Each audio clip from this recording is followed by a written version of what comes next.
¿Qué tal, Joel? Buenas noches. Pues aquí otro programa. Nos hemos tardado un poquito, pero bueno, aquí ya estamos con el programa de Ecos, el número 35. ¿Cómo estás? Hola, ¿qué tal, Julio? Pues un gusto estar aquí y listos para empezar. Ahí vamos intentando retomar nuestro ritmo habitual, poco a poco. Vale, pues mira, como siempre, al inicio damos los temas que a nuestro parecer nos parecieron interesantes. Creo que hay un poquito de todo. Iniciamos con la parte de la cruzada satánica del poder ruso. Después tenemos chips, astronauta resistente, tecnología para sobrevivir al LHC. Un tercer tema, un chupón para adultos en Bahrein. Un cuarto tema que tiene que ver con un gigante cósmico, el agujero negro ultramasivo más grande detectado. Después continuamos con la hiperconexión y amistad. Y cerramos con un tema muy interesante que es Future House en MIT, IA, agente al rescate de la ciencia. Pues bueno, sin más preámbulo, comenzamos con el primero, que me pareció interesante. Habla de la cruzada satánica del poder ruso. Se menciona que la Corte Suprema de Rusia, acaba de prohibir un supuesto movimiento satánico internacional, del cual evidentemente no se tiene ni evidencia, no se tienen miembros conocidos ni rituales registrados. Pero el problema es que sí hay una consecuencia a todos aquellos que están dentro de este movimiento satánico. Bueno, comienza mencionando que el Kremlin usa fantasmas ideológicos para justificar represión interna y fortalecer su narrativa de poder. ¿A qué va? Pues con esto habla de la famosa cruzada satánica del poder ruso, en el cual, a final de cuentas, lo que se busca es que esta Corte Suprema de Rusia declaró ilegal este movimiento internacional. Habla de que la Fiscalía General menciona una supuesta amenaza para el orden moral del país y lo acaban de calificar como una victoria en la lucha entre el bien y el mal. Bueno, varios medios de comunicación, aquí ojo también más adelante vamos a ver también de los medios, hablan medios independientes como Medusa y otras organizaciones de derechos humanos, saben que este movimiento no existe, no hay pruebas de su actividad, no hay líderes, ni siquiera símbolos concretos reconocidos, pues no hay nada. La cruzada rusa contra el satanismo no combate un mal real, pero sí tiene víctimas reales. ¿Qué va? Esta prohibición no es simbólica, es decir, al final de cuentas existe una ley contra la propaganda homosexual, entonces todo esto lleva a una ley contra la propaganda homosexual, que esta medida lo que hace es que permite criminalizar discursos, creencias o formas de vida que se consideran peligrosas, aunque no violen ninguna ley real. Se habla de que la represión se legaliza, pero no puedes defenderte si tu pertenencia al grupo ya es un delito. En otras palabras, a final de cuentas, es una represión preventiva que se convierte en una política de Estado. Al final, se menciona que las personas que piensan distinto, que sean parte de comunidades marginadas o que estén simplemente, pues no encajan en este molde del Estado, pues se va a imponer esta represión. Se menciona que esto no es solo un tema en Rusia, sino que a final de cuentas es un recordatorio de cómo los regímenes autoritarios fabrican amenazas para reforzar su control. Y a final de cuentas dice, como el poder necesita enemigos, hasta el diablo le sirve. ¿Por qué me llamó la atención la nota? En principio diría, bueno, yo cuando la vi, me empecé a ver varias notas y decía, bueno, son como pequeñas notas muy pequeñitas que salían en diferentes medios de comunicación y hablaban pues de esta cuestión de una cruzada satánica. Entonces, no deja de ser otro de los, si bien es cierto, en este siglo estamos viendo que existen muchos medios de represión que tienen los estados con la intención de, si no hacerlo de manera directa, la forma en lo que quieren cuidar o lo quieren hacer represivo, si encuentran esta manera, creo que creativa, de empezar a ver cómo hago una represión en la sociedad sobre aquello que yo Estado considero que está mal, ya en una parte moral, en esta parte, a final de cuentas, pareciera algo mucho mayor, pero va sobre principalmente esta cuestión que tiene que ver con la homosexualidad, que es un tema, si recuerdas, esto ya lleva años en los cuales, no sé, tienen un problema los rusos con la homosexualidad, que cada 5 años llega un punto en que ya lleva un quinquenio que tienen un problema muy fuerte. Entonces, llegar a crear una cuestión que va desde la Fiscalía General, la Corte Suprema de Rusia, es decir, creo que hay cosas más importantes que tendría que fijarse, que atender la Corte Suprema, la Fiscalía, como para fortalecer un poder narrativo de cómo hago o cómo reprendo a la gente sobre aquello que para mí está mal. No sé cómo lo ves.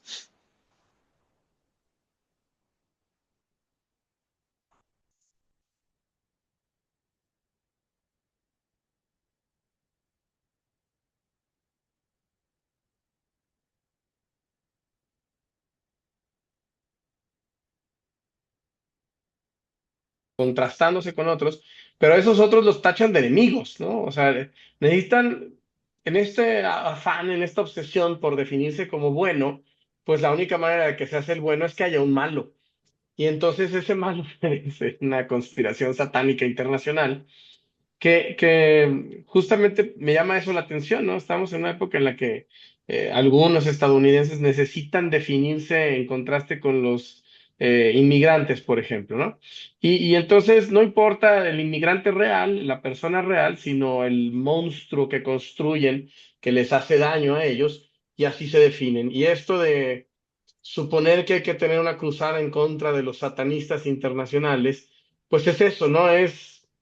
Claro, no van a irse en contra de los budistas, ¿no? O en contra de algunas otras creencias, porque serías el malo si los persiguieras. Pero si persigues a los satanistas, sean reales o no, sean ciertos o no, pues eso te va a ayudar y en cuanto acuses a alguien de satanista, ya lo hiciste el malo. Y peor aún, ¿no? Esto que dices tú, que señalabas de como estar constantemente brincando en contra de la homosexualidad, siempre hace sospechar como mucho morbo, ¿no? Del que se pelea. Claro. Porque yo me voy a definir, digamos, en contraste, si es que así se pudiera, me voy a definir como que no soy homosexual, yo soy heterosexual. Y ya, ¿no? O sea, qué más aportas? No, es que además me voy a enemistar con ellos y los voy a maltratar y los voy a llamar de tal manera y los voy a considerar un montón de cosas. ¿Por qué? ¿Qué te importa a ti lo que la gente haga en su vida amorosa, de quién se enamore o con quién tenga relaciones? ¿A ti qué te importa, no? Es como ser muy metiche, ¿no? Déjame, voy a regular y voy a opinar y además voy a hacer leyes y voy a construirme un enemigo de alguien que simplemente tiene unos gustos y unas preferencias distintas a las mías. Eso, ¿no? Sí, pero no te lo hacen a ti. No, no importa, de todos modos los odio y los voy a perseguir es ridículo, ¿no? Es como, bueno, pero ¿por qué te interesa tanto la vida emocional, afectiva y sexual de los otros? ¿Qué pues, estás de metiche? ¿Qué te importa? Pero bueno, así estamos, ¿no? Hay que Y se, definirse por enemistad.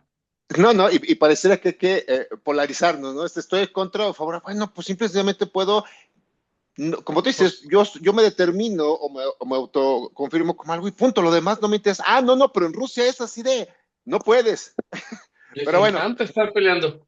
claro, pero bueno, pasemos entonces a otro tema que tiene que ver con chips astronautas resistentes, tecnología para sobrevivir al LHC. Díganos, Joel, ¿qué onda?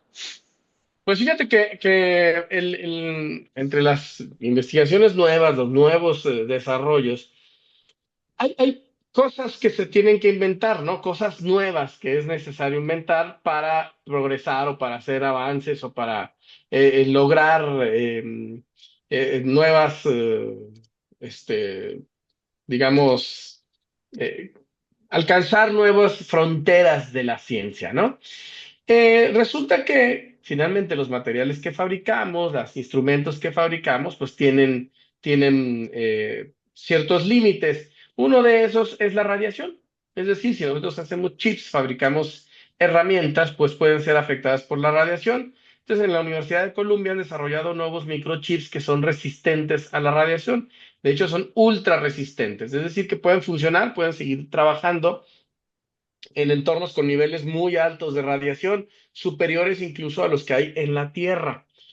¿Esto qué significa? Bueno, pues que podemos hacer nuevos componentes electrónicos que no se degraden, que no se echen a perder, que no dejen de funcionar y que se utilicen en reactores nucleares, por ejemplo. Puedes poner microchips más cerca de la generación de energía nuclear, los puedes acercar a aceleradores de partículas, es decir, equipos de investigación científica que al tener partículas que se mueven tan rápido generan radiación y pueden estropear algunos instrumentos, O incluso se pueden utilizar estos microchips de alta resistencia a la radiación en viajes espaciales a lugares, a espacios, a sitios con altísima radiación y seguir funcionando. Entonces se puede ampliar el horizonte de la investigación científica. Se probaron estos chips en el LHC, que es lo que está en el título, que es el gran colisionador de hadrones o el Large Hadron Collisioner, que lo comentaba, al tener partículas moviéndose a altísima velocidad cercana a la luz, entonces ocurre radiación que podría estropear los microchips. Pusieron algunos nuevos de estos y al parecer resistieron bastante bien. Esto se debe, por supuesto, a innovaciones en la arquitectura de los transistores, a los materiales semiconductores, a nuevas técnicas de aislamiento eléctrico, etcétera. Ahora, ¿qué consecuencias tiene esto? Bueno, se puede ir desde lo que decía yo de tener equipo electrónico de detección, microchips, computadoras que funcionen adentro de los reactores nucleares, que los monitoreen, que tengan buenos detectores, que sigan funcionando en caso de un evento, es decir, algo como lo que pasó en Fukushima o en Chernóbil, que sigan funcionando máquinas, que se puedan introducir máquinas que detecten cómo va evolucionando el problema. Se pueden utilizar para enviar sondas y aparatos científicos a lugares como Marte o a una de las lunas de Júpiter, que es Europa. Y obviamente, pues también podría ser utilizada en defensa por si llegáramos al caso de que los sonsos que tienen bombas nucleares las utilizaran, ¿no? Entonces, ventajas, pues que se pueden utilizar chips que puedes mandar a sondas y que no te manden inmediatamente la información, sino que lleguen ahora con inteligencia artificial a sondas, que lleguen a otros objetos espaciales, los exploren y además aprendan del lugar y aprendan a hacer exploración porque van a tener una vida útil mucho más amplia, entonces vas a poder dejarlas trabajar ahí. Y bueno, pues esa es una de las noticias. Tenemos chips que ya pueden tener una mayor resistencia, que pueden estar en lugares donde antes no podían estar. Y entonces, pues es una manera de ampliar los horizontes de la ciencia. ¿Cómo ves? No, no, muy interesante y que pareciera, yo cuando la vi dije, o sea, dije, pues está chido, ¿no? O sea, qué bueno, qué mejor, sí, pero creo que a fin de cuentas radica en lo que tú acabas de decir al final, ¿no? Esta parte que se amplían los horizontes, sobre todo aquello donde puedes explorar y que yo supongo, o quiero pensar que todos estos adelantos, estos avances, todas estas mejoras que se puede llegar se puede llegar a tener sobre todo en los microchips, que son los que te pueden almacenar o mandar información, pues yo creo que al final de cuentas lo ideal sería que de todo esto nos permita conocer, acceder a exploraciones que puedan mejorar nuestra vida, ¿no? Pues yo creo que yo lo veo un poquito más en la parte civil de decir, bueno, ¿qué se puede encontrar? O sea, ojalá podamos explorar más cosas, más mundos, más lugares, más espacio, como lo quieras llamar, pero que en algún momento eso nos pueda servir para que primero no acabemos con este mundo que tenemos, ¿no? Que aquí está, es la parte importante, y que podamos obtener algún tipo de conocimiento que nos beneficie pues un poquito más a nivel persona, ¿no? Porque sí, me queda claro que a nivel ciencia, a nivel científico, a nivel construcción de chips y todo, tiene un impacto más allá del que se puede plasmar en una simple nota. Creo que es muy importante, sobre todo por lo que representa. Pero si añadimos, o yo le veo la parte, si le añadimos que esto nos permitiera en algún momento obtener información a partir de la exploración, que en algún momento pudiera beneficiar alguna de las condiciones que dentro de lo menos se tiene, putas, sería una cuestión que considero todavía tendría un doble o triple beneficio. Claro. Sí, sí, sí, por supuesto. Y bueno, pues eso es. Y eso, ¿no? Es simplemente el ampliar la capacidad de nuestras computadoras, nuestros microchips, nuestros aparatos de exploración, de investigación, pues tiene beneficios. Bueno, pues entonces, híjole, ya hasta me da pena la siguiente nota. Después Está bien chida. de una cuestión que dices, wow, en la ciencia, estamos hablando de chips, estamos hablando de radiación, pues, nos regresamos a lo más estúpido que puede existir dentro del mismo gobierno, de los representantes populares, que es donde, híjole, creo que estamos en un retroceso. Bueno, pues hay un chupón para adultos en Bahrein. Para muchas personas, bueno, pues ¿dónde queda Bahrein? Pues en el Golfo Pérsico. Pues Bahrein no es más que un país que abarca aproximadamente más de 30 islas. Entonces, bueno, pues, si tenemos ahí por el Golfo Pérsico, y bueno, pues hay ¿cómo se llama? un diputado, que en este caso se llama Hassan Ibrahim, que es vicepresidente del Comité de Asuntos Exteriores, Defensa y Seguridad Nacional del Parlamento. O sea, no es cualquier, no es un suplente de senador que lo agarraron ebrio en algún lado, ¿no? Estás hablando del vicepresidente del Comité de Asuntos Exteriores, ¿no? Y que calificó como una práctica bizarra y una violación de la moral pública al denunciar que hay adultos que usan chupones en público, incluso mientras conducen. Entonces, para él es una cuestión bizarra, va contra la moral esta cuestión. Bueno, dice que quienes lo practican, o bueno, las personas que lo practican, esta parte dicen que el tomar o el estar con un chupón les ayuda a reducir estrés. Bueno, pues sí es algo normal, ¿no? Pues lo mismo que masticar chicle, ¿no? Pero en este caso, pues traer un chupón. No hay, traté de buscar imágenes, no existen, solo la nota del chupón. Bueno, y ayuda, bueno, a reducir estrés, controlar la ansiedad y en muchos casos también evitar hábitos poco saludables como fumar o morderse las uñas. Yo creo que el simple hecho de que una persona deje de fumar por traer un chupón, creo que es un gran avance que ninguna política pública en el mundo ha logrado hacer.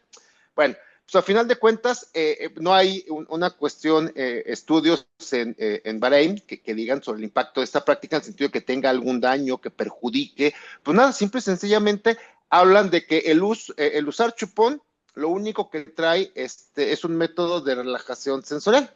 Y al final de cuentas se habla de una cuestión en la que al diputado en particular no le gustó, lo buscó legislar en el sentido de que sea una cuestión que se debe de castigar.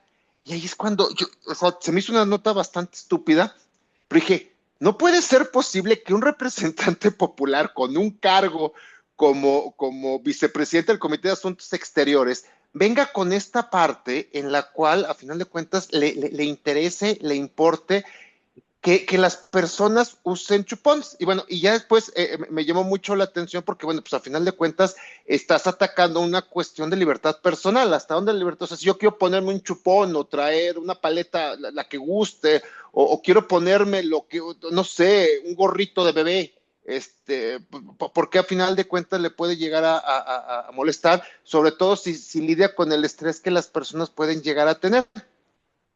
Y más tratándose de gobierno, ya puede ser representante popular, ya puede ser ¿cómo se llama? Un trabajador de gobierno que tenga el poder de poder mencionar que eso va en contra de algo. Me llama la atención casos como, por ejemplo, están aquí en México muy interesantes, ¿no? En México tenemos en el ejemplo de Campeche, el periodista Jorge González, un exdirector del diario La Tribuna, que fue demandado penalmente por la gobernadora Laida Sansores bajo las acusaciones de delito de odio, por una columna que criticaba a la gobernadora. Simplemente me critica, bueno, pues a final de cuentas lo voy a demandar. Y se buscó medidas cautelares y se le prohibió ejercer el periodismo y su medio fue clausurado por 2 años. Solo porque se criticó a la gobernadora, es decir, el otro solo porque veía que traían chupón. Tenemos otro que sí ya fue así o sea, es decir, ya ahorita los gobiernos, insisto, representante popular o funcionario público, tienen la piel muy delgadita.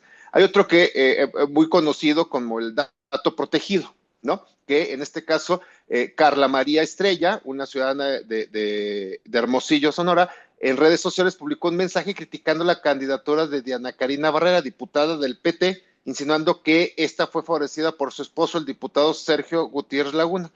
¿Qué trajo como consecuencia? Es un caso que yo supongo que es muy conocido. Bueno, pues a final de cuentas, el tribunal, el TPF, JF, sancionó a Carla María por violencia política en razón de género, alegando que su comentario minimizaba los méritos de Barreras. Dices, ya es diputada. Ya es una cuestión que es diputada y bueno, le ordenó, imagínate qué nivel está el tribunal electoral del Poder Judicial de la Federación, que se tiene que meter el punto de que le ordenó a una ciudadana común y corriente, que entonces las redes sociales es un punto interesante, le ordenó disculparse públicamente por 30 días, y lo menciono porque hace un par de días terminó su pena en la cual tenía que disculparse en redes sociales. Además la multaron y le mandaron a hacer un curso de formación en perspectiva de género. En la sentencia se sustituyó el nombre de diputada por dato protegido, es decir, ya llegamos al punto para proteger la identidad de la diputada, es decir, la diputada pues, se tuvo que poner el dato protegida y al final de cuentas la ciudadana pues vinculó por todos lados.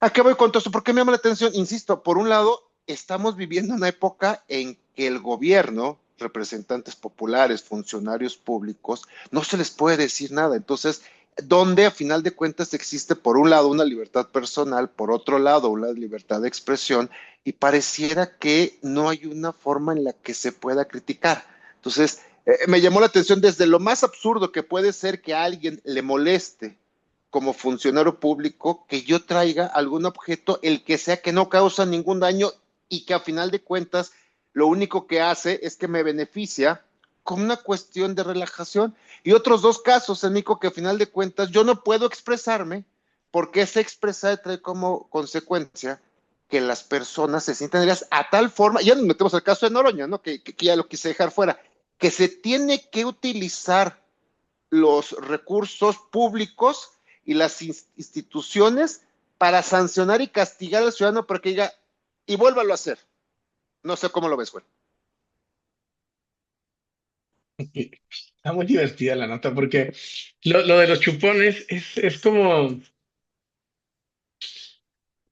Hay una crisis de comprensión, de entendernos, ¿no? Estamos en un problema para entendernos entre, pues lo voy a decir muy exagerado, pero entre seres humanos no nos entendemos. Fíjate, estaba leyendo hace poco un libro donde hablan de una de las primeras campañas en que se vinculó algo abstracto, una postura, una manera de ser, un rasgo de personalidad, que se vinculó con un producto. No me acuerdo en qué año fue, pero cuando se fumaba mucho, un, un publicista se dio cuenta de que la cantidad de mujeres que fumaba eran mucho menores a los hombres, porque era un atributo muy masculino. Fumar se veía como de hombres. Y entonces se le ocurrió, ¿cómo le hago yo para que fumen más mujeres? Resulta que estaba el movimiento para buscar el voto para las mujeres en los Estados Unidos. Y entonces, pues finalmente el voto implicaba una serie de libertades, una serie de derechos que le estaban negados a las mujeres y entonces los estaban demandando y exigiendo. Y entonces una empresa publicitaria vinculó la libertad que se exigía con la libertad de fumar, de poder hacer lo que se quiera. Y entonces se promovió una marca de cigarros, que no voy a mencionar, como una especie de, la sumaron al espíritu libertario y de autodeterminación, y así es como empezaron a vender los cigarros. Era como el cigarro que identifica a la La mujer libertad. que es independiente, ¿no? Digo, esto no tiene que ver con hombres o mujeres, la cuestión es que ya se ha hecho esto, ¿no? Es vincular algo a algo que no está relacionado. Echar humo no tiene nada que ver con lo masculino, ni con lo libertario, ni con nada, ¿no? Estos anuncios que había antes de cigarros en que aparecían vaqueros, ¿no? Ajá. ¿Cómo vas a ser un vaquero porque fumas, ¿no? ¿O por qué vas a ser femenina libertaria si te busca la libertad si fumas? Pues no, no es así. Pero esto es muy chistoso porque tiene que ver con el significado que se le otorga, ¿no? Es que hay señores que traen chupón para relajarse. Sí, el problema es que tú crees que el chupón es un atributo de los bebés y eso te parece que está mal. Pero hay unos protectores bucales que se usan en el fútbol americano que no van hacia adentro como los del box, porque en el box pues, Ajá. no puede haber nada por afuera. Pero en el fútbol americano los traen, incluso Queda. los amarran del Sí, casco, ¿no? Van amarrados. de la Entonces, barra. parece un chupón, ¿no? Parece un Claro. chupón, pero es un protector bucal. Entonces, no, señor, lo que pasa es que yo traigo un protector de bucal Vocal. y lo que traigo yo en las tardes mientras manejo, y bueno, se llama protector bucal. ¿Cómo ve? ¿También le parece muy mal? O sea, es que es un chupón. No, es un objeto que se utiliza, como decías tú, como un chicle o como un protector bucal, no más que se parece a un chupón, pero no es un chupón, ¿cómo ve? Ya, lo dejamos por, ya deja de ser una práctica ofensiva y una violación de la moral pública. Pues, señor, no tiene más cosas que hacer, ¿no? No tiene otras cosas que hacer. Y con los otros casos que mencionas, bueno, creo que son más serios incluso, porque tiene que ver justamente con cómo le estamos haciendo para vivir en un mundo donde donde no puedo restringir la libertad de expresión, es decir, la libertad de expresión es uno de los derechos por los que más se pelea, y al mismo tiempo hemos ido formando montones de mecanismos de represión de la libertad de expresión, ¿no? Ahora es súper complicado, y no estoy diciendo que esté bien o mal para ninguno de los dos lados, pero la cuestión es que es muy complicado, porque al mismo tiempo que luchamos denodadamente por la libertad de expresión, pues sabemos que se corre el riesgo de que en la libertad de expresión la gente dice cosas insultantes, groseras, discriminatorias, burlescas, agresivas, y ese es el precio de la, digamos, de la libertad absoluta, ¿no? De expresión. Entonces, ok, no, tiene que ser una libertad regulada, pero luego también puede venir una ola que en esa regulación realmente lo que se esté haciendo es una represión de la libertad de expresión. Entonces, el equilibrio es súper complicado, ¿no? Porque es, y los castigos además, ¿no? Esto, una mujer sugiere que otra mujer fue ayudada por su marido a ser diputada. El solo sugerirlo es, bueno, eso no está sugerido por esta señora, está sugerido por una historia. O sea, sabemos que si hay un matrimonio de políticos y ella llega primero, lo más probable, o hay muchas posibilidades, de que va a ayudar al marido a ingresar a puestos o a acceder a posiciones importantes. Igual al revés, si el señor es el que anda ya metido en la política y está casado y ella también está metida en la política, pues lo más probable es que el señor ayude a la señora. No se lo inventó esta señora, es una práctica que conocemos, que hemos visto ocurrir y entonces que te la sugiere el medio, la costumbre, la tradición. Ok, pero no, vamos a jugar a que no es cierto, que en este caso, esta pareja, no hay manera, fueron cada uno por su lado, ninguno ayudó a ninguno, son dos carreras impecables, ¿no? Juguemos a eso. El solo sugerirlo o decirlo es suficiente para que haya una pena y yo te dé un curso y te obligue a tomar un curso para tratar con cuestiones de género y además la pena que no sabes, o sea, ¿qué tipo de pena es pedir disculpas 30 días? O sea, parece como pena bíblica, como pena de código, no sé, o sea, hasta la cantidad, ¿no? 30 días seguidos vas a salir, a ver, oblígala a ella a verme los 30 días y contestarme, o sea, ponnos a las 2 en Zoom y yo le pido disculpas, pero ella también que pierda la media hora que paso yo todos los días. O sea, sí me va a ver los 30 días o la disculpa es para que la vea el mundo. Y entonces me estás exponiendo en mi delito o en... No hay para dónde irle. No es, oye, que tú estés sugiriendo que yo hice las cosas con trampa, pues no está chido si no las hice. Vamos a jugar a que no las hice. Oye, Julio, no estés diciendo que mi pareja me ayudó, que mi señora me ayudó. No es cierto, ¿no? Ah, y entonces ahora te voy a obligar a ti a que me pides, a ver, tú tan mal que tú sugirieras eso porque ya se demostró que no es cierto, pero la pena también es como 30 días, ¿dónde? ¿En Twitter? ¿En Zoom? ¿En algún medio? ¿Vas a ir a la radio 30 días? ¿Tiene que pagar 30 días por salir 5 minutos? No, se vale que lo grabe y lo pase 30 veces o tiene que ser 30 y tengo que comprobar cada En día que es vivo. el día de hoy. O sea, no sé, estamos en un mundo muy raro, donde la convivencia internacional, social, familiar, amistosa, es muy complicada. Nos estamos volviendo muy complicados. No estoy a favor de ninguno de los dos lados. Creo que inventar mentiras o decir falsedades o ser burlesco no es una opción. Ay, pero también es muy complicado cómo regulas eso. ¿Qué haces cuando lo que alguien dice de otro no es correcto, ¿no? Y además Fíjate. también Ujú. ¿qué tan aficionados estamos, como en otra nota que pasaste, qué tan aficionados somos en meternos a la vida de otros? Ya no solo es que me anda a mí importando la vida sexual de mi vecino, de mi conocido. Me importa cómo le hace para estar desestresado y como trae algo que parece un chupón de bebé, entonces ya estoy enojado y hasta lo quiero regular y quiero prohibir que la gente pueda hacer eso. Es de, o sea, y si a alguien se le ocurre que rascarse con la izquierda la ceja está mal y tiene poder, ¿va a poder hacer una regulación de eso? No, no, no sé, estamos en un mundo muy raro. Es que es al punto que voy. Al final de cuentas, creo que esta parte me queda claro que el mentir o decir algo en contra de alguien pudiera ser o debiera no ser algo que se pudiera hacer.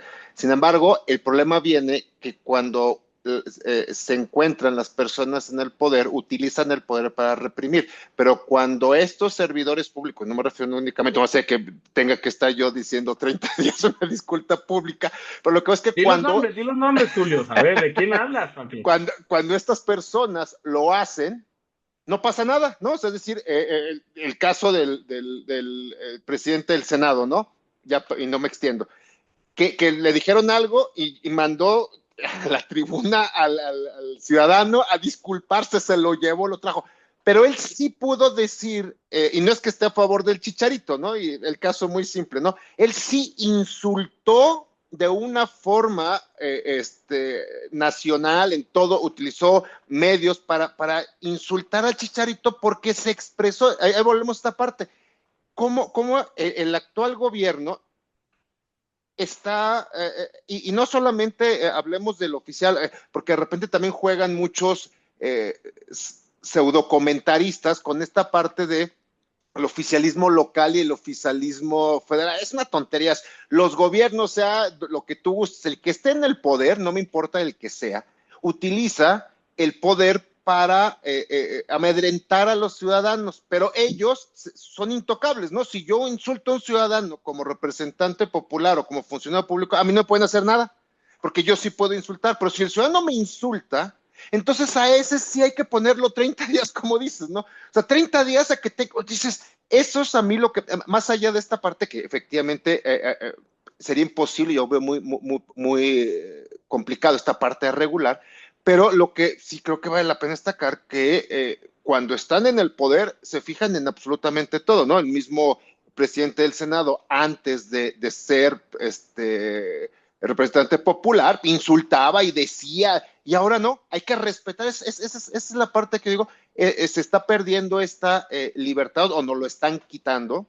Yo espero, insisto, yo con todo respeto, como dicen, insisto, no quiero acabar yo dando disculpas o que me lleven. Bueno, pues mejor si me ven al Senado, bueno, pues me estarán pagando el avión y viáticos, ¿no? Pero bueno, ese es el punto que veo, que de repente desde el poder es muy sencillo amedrentar.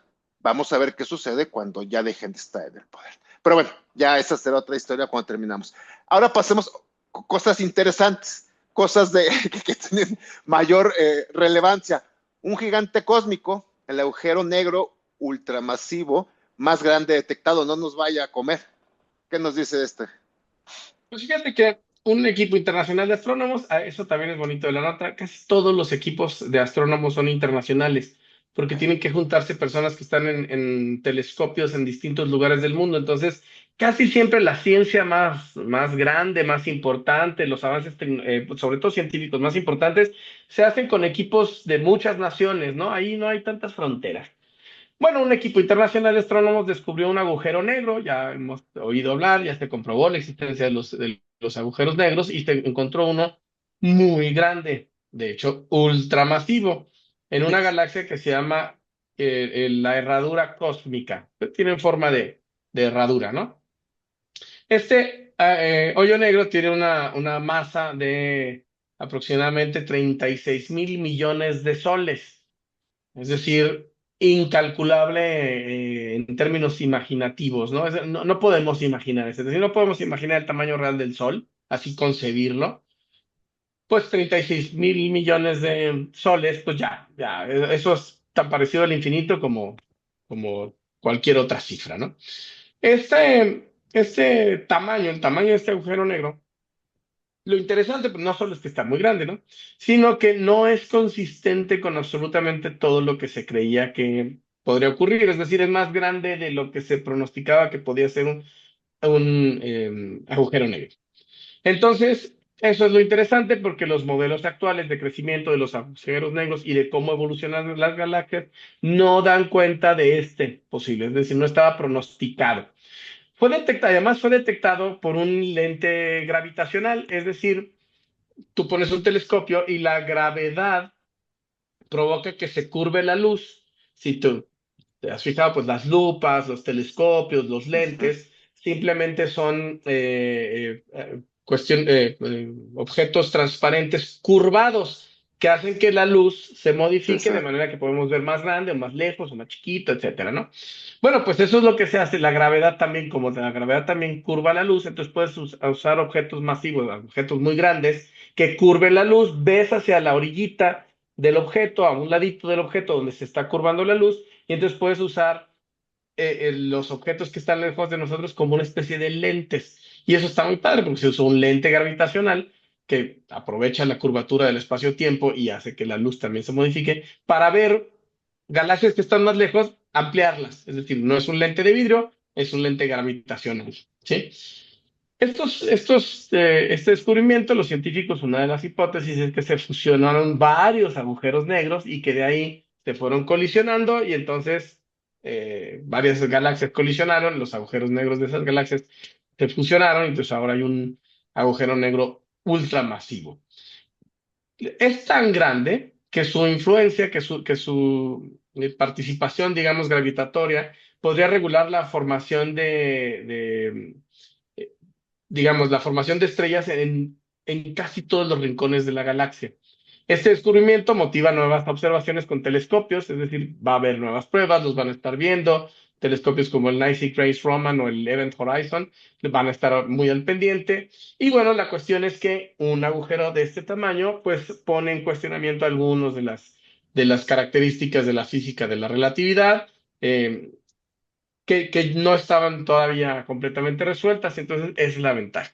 Ahora, no solo se trata de una curiosidad astronómica, el tamaño es un desafío, como te había dicho, de las teorías de cómo se Ujú. forman, es decir, plantea nuevas preguntas, expande las posibilidades.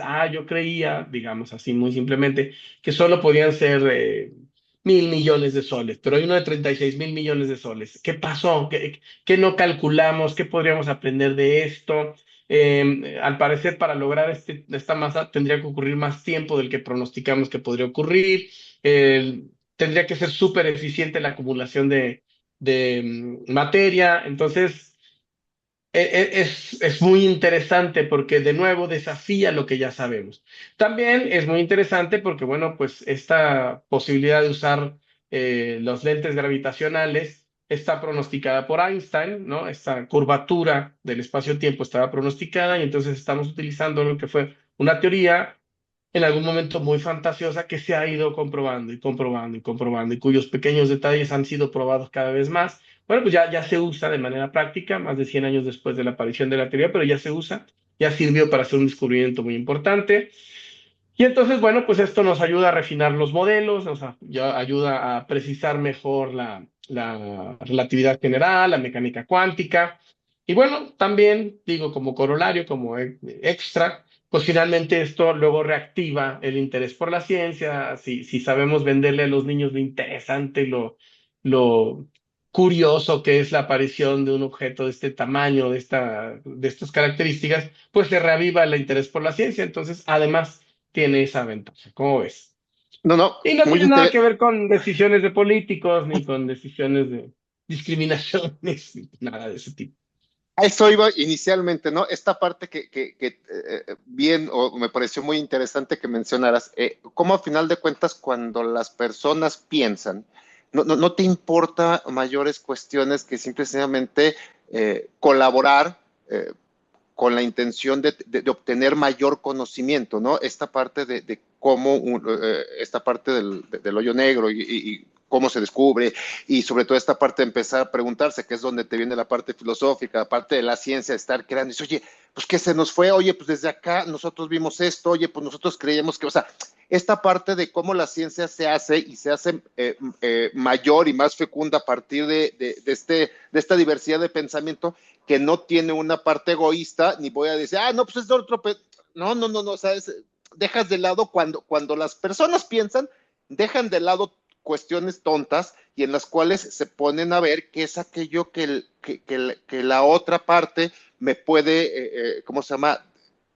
Proveer de algún tipo de información que a lo mejor yo no tenía visto. Resulta muy interesante cómo, a fin de cuentas, puede ser, al momento de estar observando, efectivamente, como tú bien lo explicaste, pues desde una parte más cercana, más lejana, a lo mejor no, yo no vi este lado izquierdo y en una parte del mundo sí lo vieron y empezó, es decir, como que ahí es donde creo que se justifica a final de cuentas que sigue existiendo este mundo, ¿no? ¿Cómo existen estas personas que se dedican a encontrar estos detallitos que parecieran menores, en el sentido de decir, pues es una curiosidad? No, yo creo que se vuelve bien interesante esta cuestión de cómo la ciencia va manejándose de una forma interesante, por un lado, de las personas y los científicos, y por otro lado, lo que me llamó mucho la atención es la formación estelar en regiones, ¿no? Yo me ponía a ver un poquito a qué se dedicaba o qué tenía que ver esta parte de la formación estelar en regiones, y al final de cuentas se habla de que son áreas del espacio donde se forman estrellas nuevas, ¿no? Es decir, el impacto que tiene el hoyo negro cuando una de las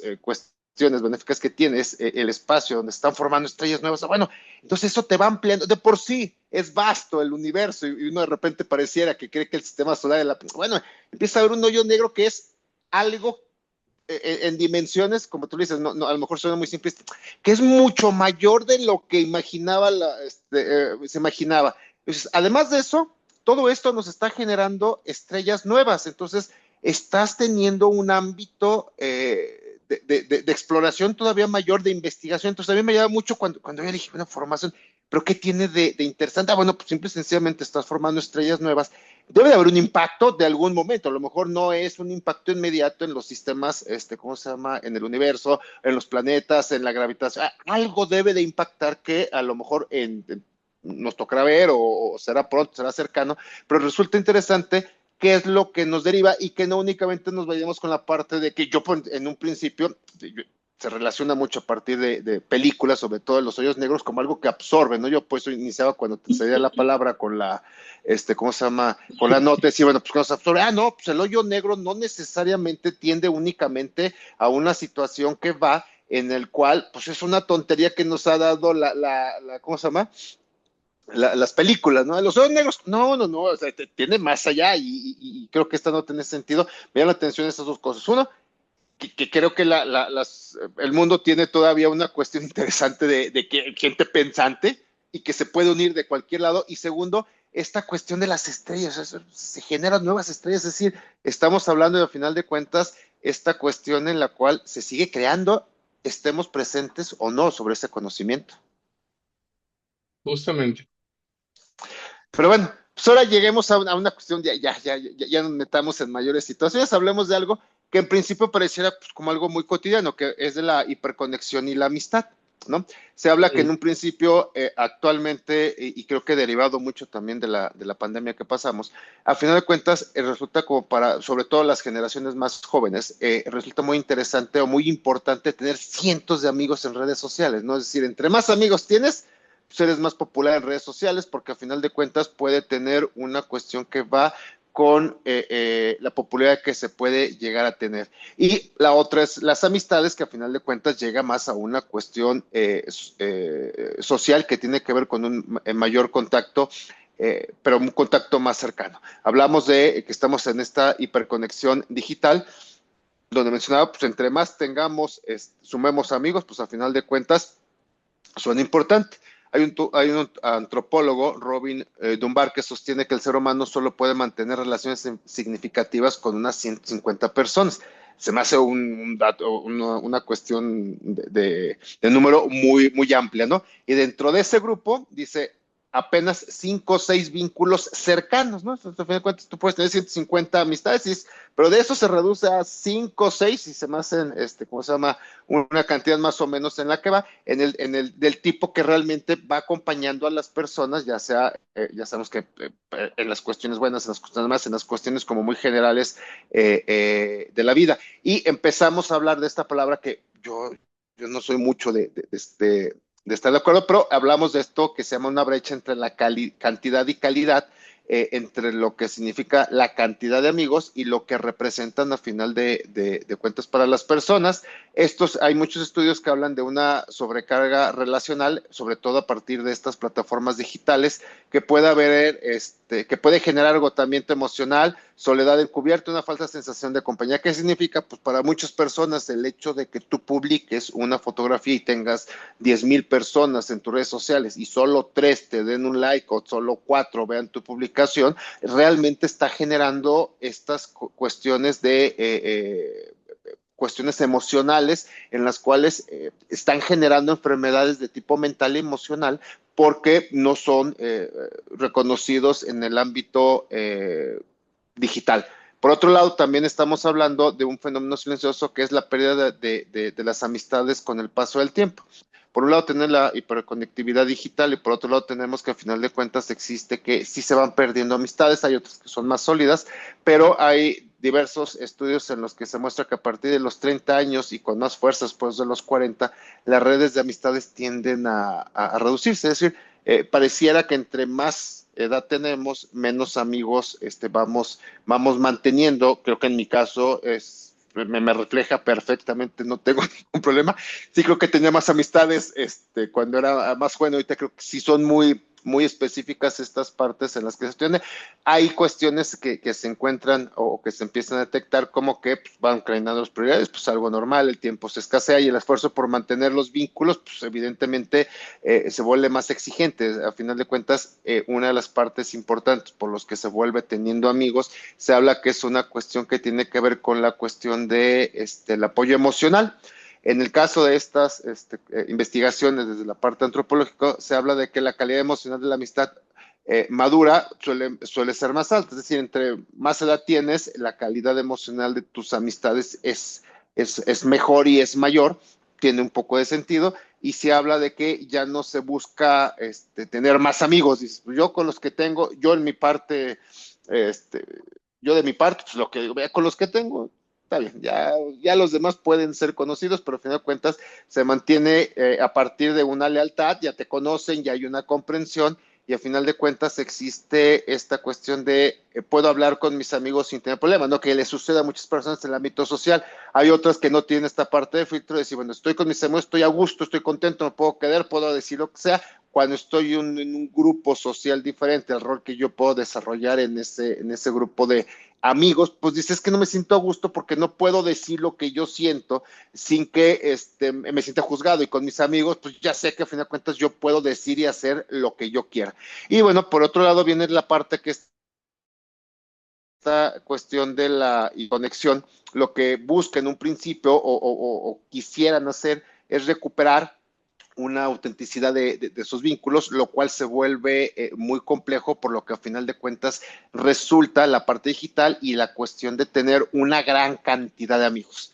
¿Por qué me llamó la atención? Porque, bueno, sí creo que sigue ganando la amistad, sigue ganando esta parte de los que venimos de una generación un poquito con mayor experiencia, sigue sin causarte tanto conflicto que si yo pongo una fotografía y nadie le da like, no me va a afectar, no voy a decir, híjole, no puede ser, me da igual, o sea, además no la pongo a final de cuentas para que le den likes, si le dan, pues que bueno, y si no, pues me da igual, pero lo puso porque yo quise, a final de cuentas, si me interesa la opinión, le hablo a mi amigo, le hablo, oye, pues esta babosada, ¿cómo la ves? No, sabes que la vi, bueno, ya sé, pero las nuevas generaciones sí van desarrollando un tipo de apego a esta hiperconexión de que cuando hay una publicación en cualquier red digital, están esperando una retroalimentación de la cantidad de personas que están contenidas como amigos en las redes sociales. Eso fue a fin de cuentas por lo cual esta nota me llamó la atención. ¿Tú cómo ves, Joel?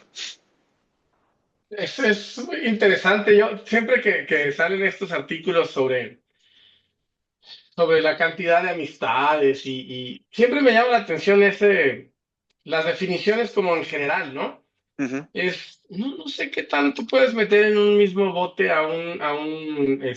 una persona de Mongolia que todavía vive en las estepas, ¿no? Que son nómadas, con alguien que vive en Río de Janeiro o en una ciudad como la Ciudad de México, donde tienes un montón de personas cercanas, pero tienes pocas relaciones profundas porque las distancias se vuelven extrañísimas, ¿no? Entonces, a mí me llama la atención hasta el término significativas, ¿no? Uh-huh. Yo no sé a qué le llamaría yo una relación significativa. Es decir, es una relación en la que me sé los dos apellidos de la persona, ¿no? O sea, si me sé los dos apellidos ya es significativa, porque la verdad es que no me sé los dos apellidos de mucha gente. O yo lo medía en qué números de teléfono me sabía antes, ¿no? Ahora ya no me sé ninguno, pero ¿de quién me acuerdo, no? De qué números de teléfono de cuando se tenía uno que aprender los números, ¿de quiénes me acuerdo? Ya, pues esos teléfonos eran significativos y no son tantos, ¿no? Pero bueno, tienes razón, me llama mucho la atención también. Yo estaba, ahorita entré a ver y yo tengo 430 amigos en Facebook, que la Ujú. verdad es que para los medidas de Facebook son poquitos, ¿no? O sea, luego la gente tiene 5,000, cosas así. Sí. Me quedé pensando yo, no, es imposible que haya 430 personas con las que yo tengo un vínculo importante, no es cierto. Y ya ahí medio eché una visita y sí, o sea, es gente que sí sé quién es, mucha, pero una gran cantidad, pues no son mis amigos, ¿no? Y yo sé que tampoco ellos me ven así como un amigo. Entonces, y además tengo amigos, tengo amistades y afectos grandes que ni siquiera tienen redes o que no son mis amistades en las redes, ¿no? Entonces, pues es interesante. Creo que también hay un sesguito ahí de algo que pasa con la lengua, ¿no? Es una costumbre desde, no sé, desde siempre, desde que existen las lenguas, el sentir que las lenguas cada vez están peor, ¿no? Y que se van degradando. También creo que este cambio en la manera en la que nos relacionamos, este cambio que tiene que ver con que ahora hay unos medios a través de los cuales nos relacionamos que no son los de antes, pues no sé si pasaba lo mismo con el telégrafo, ¿no? O sea, a lo mejor sí se perdió calidad de amistad en el telégrafo, porque pues tenías que mandar fragmentos muy pequeñitos, pero se aumentaba el contacto, porque tenías contacto con gente que estaba muy lejos, pero ya no eran significativas las conversaciones. La desaparición de las cartas debió haber afectado cómo nos relacionamos, pero la aparición de las cartas también, es el correo como medio. Entonces, no sé o sea, seguramente en algunas cuestiones, no sé si haya mejorado o empeorado, no sé si están mejores las relaciones actuales o peores, son diferentes, ¿no? Y me parece que luego hay mucha tendencia en estar extrañando, ¿no? Mundos, y pues siempre se ha extrañado, o sea, parecería como que los cavernícolas fueron los que vivieron mejor en toda la historia, ¿no? Pues son los primeros que no extrañaron nada. Pero, Exacto. pero sí, es muy interesante ver cómo son las relaciones, ¿no? Y finalmente acabamos hablando de esos casi siempre, ¿no? Muchas de las notas que hablamos son de cómo nos relacionamos, ¿no? Estábamos hablando del señor ese metiche que no le anda importando quién traiga chupón o no, ¿no? Y otros que quieren prohibir a la Liga Internacional Satánica, pero tenemos a los científicos colaborando entre ellos, ¿no? Independientemente de qué país son.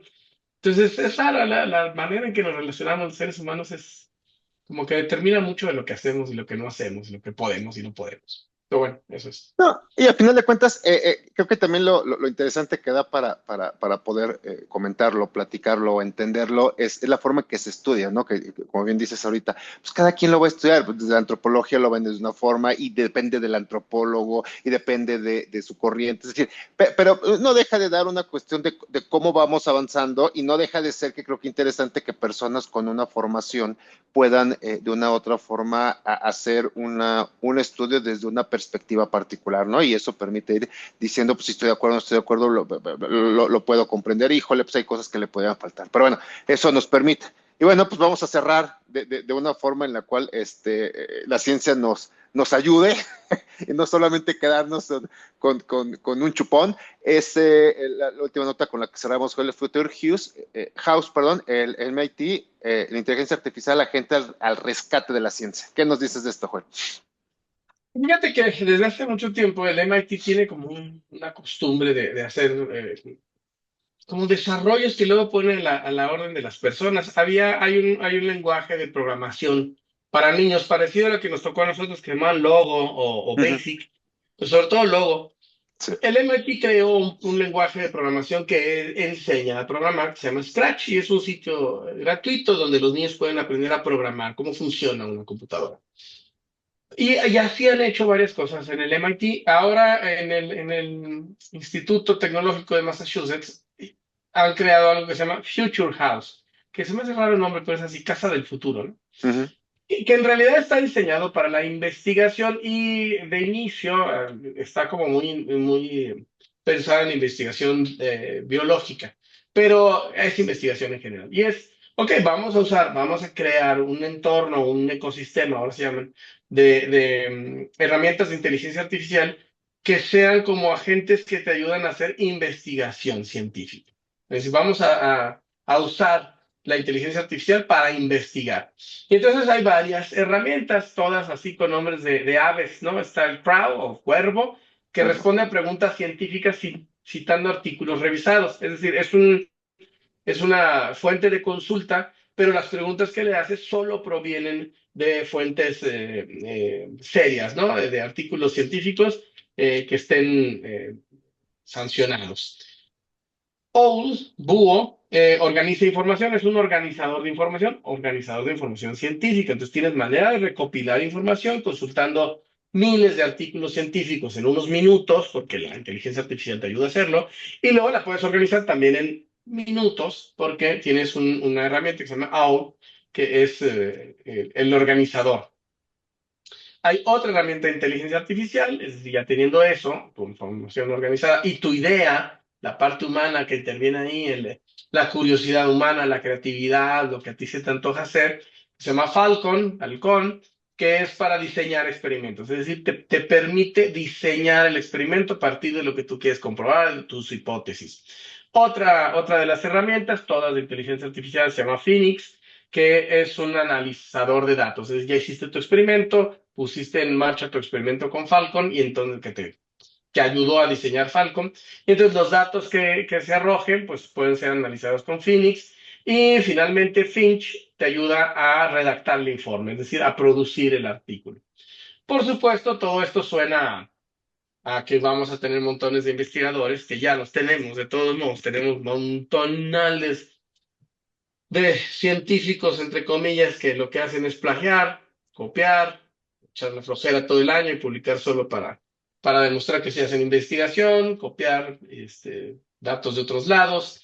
Pero bueno, habrá muchos que sí van a utilizar esta tecnología que les va a ayudar a hacer investigación mucho más rápido, mucho más efectiva, mucho más interesante, porque les va a ahorrar una gran parte del proceso. Este, este proyecto, el Future House, con todas estas herramientas, pues es un proyecto que va a permitir que se pase de la hipótesis inicial a un protocolo de laboratorio, que además va a ser validado en horas, en lugar de tardarse semanas, porque va a estar contrastado con otras investigaciones que ya están. Y bueno, uno de los objetivos siempre en este tipo de herramientas, el objetivo es, bueno, universidades pequeñas, con recursos reducidos o limitados, pues podrán tener acceso a asistentes de investigación que les saldrían carísimos de otra manera. Entonces, pues vamos a tener investigadores en muchas universidades del mundo con acceso a facilitarse la vida haciendo su investigación, ¿sí? Y por supuesto que puede acelerar descubrimientos, podemos avanzar más rápido en la investigación. Obviamente los creadores dicen, bueno, pero no puede sustituir al humano, ¿no? Es decir, es una gran herramienta, va a hacer todos los trabajos aburrido, mecánico, difícil, que ya lo hacen las inteligencias artificiales en las versiones serias de investigación, donde pues una inteligencia artificial te ayuda a cribar 1000 artículos, ¿no? Que no vas a leer tú. O sea, no vas a Sí, tener tiempo de consultar 300 páginas de internet, revisarlas, ver cuáles sí tienen fuentes, cuáles no, cuáles son serias, cuáles sacaron sus datos de otras. Pues no, eso lo puede hacer una inteligencia artificial y eso pues te ayuda a que la base de la que partes para hacer una investigación sean 300 páginas de internet, de las cuales salieron 15 o 20 que valen la pena, que además te ayudó a organizar la inteligencia artificial. Entonces tiene que haber un factor humano, pero hay una gran parte del trabajo, que es un montón de tiempo, que puedes ahorrar con estas herramientas. Entonces, otra cuestión es que las preguntas que se pueden formular a las inteligencias artificiales creadas por el MIT, pues van a hacerse como se hace ya con muchas de las que utilizamos en lenguaje natural. Es decir, podemos partir de la curiosidad tal como se nos presenta antes de ponerla en un lenguaje complejo, y entonces puedes obtener no solo una respuesta sobre lo que estás investigando, sino un diseño experimental, un plan para ejecutar y todos los consejos detalles que podrías tener que poner en los ingredientes de una buena investigación, ¿no? También podrías tener colaborando a personas, por ejemplo, estos ejemplos que pues tienen que ver con nuestros tiempos, a una crisis como una pandemia, podrías poner en marcha investigaciones mucho más rápidas en muchos lugares del mundo con posibilidades mucho mayores de éxito. Entonces, Pues es una manera de democratizar la ciencia, hacerle que laboratorios pequeños, instituciones pequeñas tengan acceso a herramientas que les van a proveer del montón de asistentes que antes tenías que tener para pedirles que leyeran artículos y buscaran en montones de idiomas, ¿no? Yo podría estar buscando algo sobre un tema científico y resulta que los expertos son húngaros o polacos y la mayoría de sus investigaciones están en húngaro o en polaco. Pues ahora tengo herramientas de inteligencia artificial que me permiten saber de qué tratan esos sin tener que contratar traductores. Por supuesto, luego tengo que acudir a los profesionales, pero bueno, para los rastreos básicos, para la investigación primera, pues es muy útil que ya existan estas herramientas. ¿Cómo es? No, no, pues extremadamente interesante. Creo que hay varios detalles que me llaman la atención. Por un lado, esta se le puede llamar atomización de la inteligencia artificial de tal forma que ya existe una inteligencia artificial que ya te genera, o más que te genera, que está abocada a una cuestión, otra inteligencia artificial que está abocada a otra, que creo que hace, o eso permite tener un poco una estructura sobre la cual los investigadores creo que pueden tener algo sea más rápido para poder saber hacia dónde te puedes dirigir con la inteligencia artificial y exista una eficiencia mayor, una eficacia mayor sobre lo que tú estás buscando, que creo que eso es un gran aporte para los científicos en general, que permite o deberá permitir agilizar las investigaciones que pueden llegar a tener, con la salvedad que todas las inteligencias artificiales te dicen, no, hay que verificar, o sea, no real, o sea, podemos cometer algún error, ¿no? Pero bueno, yo creo que al final de cuentas eso hace que sea mucho más rápido. Creo que tendrá un aporte interesante y lo único que creo ya para una cuestión, yo sigo con la parte social, que tendría que ya traer a las personas en general que todas estas inteligencias artificiales o muchas inteligencias artificiales ya abocadas o especializadas para ciertas cosas son accesibles a las personas como tú, como yo, como cualquier persona, o sea, es decir, cualquiera puede acceder, algunos requieren un pago, pero bueno, pues habrá quien lo hará dependiendo de la necesidad que tenga, pero ya viene con esta parte que es accesible. Un dato interesante de una encuesta que se acaba de publicar en México es la encuesta nacional sobre disponibilidad y uso de tecnologías de la información en los hogares, la ENDUTI, en 2024 nos habla de que 100.2 millones de personas de 6 años o más utilizan Internet, lo que representa el 83% de la población. Es decir, hay una penetración importante, es decir, por lo menos en México existe un dato interesante de que pues, aproximadamente el 80% ya tiene acceso a Internet y pues el simple hecho de que tú te metas a un buscador como Google, ya hay una visión general que te la está dando la inteligencia artificial. Ahora, yo creo que vamos a acabar con lo que tú dices y con eso termino con los cavernícolas. Esta parte interesante, bueno, a lo mejor no tanto con los cavernícolas, ya la inteligencia artificial nos va a motivar, por decirlo de una manera muy sencilla y muy sutil, a que ahora tenemos que empezar a redactar de una forma adecuada y tener una sintaxis impecable, porque si no, cuando yo le busque preguntar algo a la inteligencia artificial, pues va a ser con base a lo que yo le pregunte, a lo que yo busque. Si yo no sé escribir, si yo no tengo la capacidad de exponer a la inteligencia artificial lo que estoy buscando, lo que estoy queriendo encontrar o el tiempo que yo estoy queriendo minorar a través del uso de la inteligencia artificial, entonces, oye, pues no te entiendo, o sea, y tú lo verás más que yo en la parte de cómo las personas acabamos escribiendo y decimos, bueno, si uno de repente te escribe y dice, no sé, no te entiendo, ¿qué me estás pidiendo? Imagínate, ahora ya me pongo hasta, me va a dar pena ser humano y decir, oye, inteligencia artificial va a decir, es que estos no saben ni escribir, o sea, lo que están pidiendo es una cuestión que dice, no le entiendo lo que me está pidiendo. Yo entiendo que si nos vamos a un científico, bueno, pues tendrá esta capacidad, pero de repente cuando se vuelve o que tendría que ser un uso o una herramienta importante para las personas en la búsqueda de cualquier tipo de información y no seamos capaces de expresar a través de la escritura lo que estamos buscando, pues va a estar como mucha gente dice, ay, no sirve. Y dije, no, pues es que no sirve, pues es que ¿qué le estás preguntando? Y si estás siendo claro en lo que estás preguntando, o sea, nos van a acabar regresando a la primera y decir, a ver, escriba bien, porque no le entienden lo que están preguntando. Pero bueno, eso ya será una cuestión que por lo menos es lo que me llama la atención al final, de que nos van a regresar, por favor, escriba bien. Y tenga sus ideas claras. O sea, Además, la cuestión con estas herramientas, por supuesto, hay que auditar las respuestas que se te otorgan. Es decir, entre más formación, más capacidad tengas tú, pues más fácilmente vas a detectar cuando arrojen errores o cuando hay algo problemático, o por más brillante que sea la respuesta, pues siempre puedes tener la capacidad de dudar un poco, contrastarlo con la respuesta que te daría otra herramienta de inteligencia artificial, ver lo que provocan. Pero también tiene que ver mucho con el alcance de lo que preguntamos, con el alcance y la claridad con la que nosotros planteamos una duda o la presentamos, ¿no? No va a haber respuestas brillantes o respuestas muy esclarecedoras o que mejoren tu calidad de vida si tus preguntas son muy tontas. Entonces, y no me refiero a superfluas, pues, porque puede haber preguntas superfluas muy interesantes y muy elaboradas. yo fui más sutil, ¿eh? No, pero a lo que me refiero justamente es eso, si preguntas cosas poco útiles, pues vas a recibir respuestas poco útiles. Entonces, entre más preparado estés en tu área, en lo que te gusta, de lo que sabes y lo que quieres investigar, pues mejores resultados vas a obtener. Entonces, importa mucho tener claro qué quieres saber realmente. O sea, para qué estás usando la inteligencia artificial? ¿Qué es lo que estás esperando que ocurra? ¿Sabes los alcances reales de lo que estás investigando? ¿Es especializada tu pregunta? Y además saberla escribir, aunque ahí saberla escribir está bien padre porque también puedes pedirle que te enseñe a escribir los prompts, ¿no? Entonces, pues si le das un pedido, oye, ahí te va un prompt, nomás échame la mano y mejóralo, y entonces ahí te va diciendo, oye, no se entiende nada, ¿te referías a esto? Y ya, sí me refería a eso.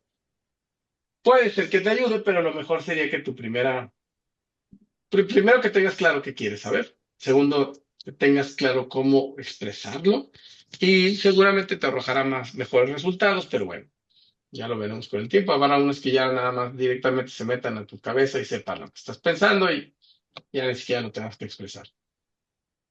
No, interesante. Y sí, ya ves que muchas inteligencias artificiales mencionan que ya empiezan a conocer, empiezan a tener cierta cuestión de evaluar cuál es el comportamiento del ser humano. Yo me va a dar pena en el momento que digan, no es que los humanos ni siquiera tienen ideas claras y menos saben escribir. El 80% me pide que de lo que me está preguntando, por favor, le corrija para que lo que le pregunte se entienda. ¿Es en serio que ni siquiera fuimos capaces? O sea, no sé, como tú dices, a fin de cuentas se parchan muchas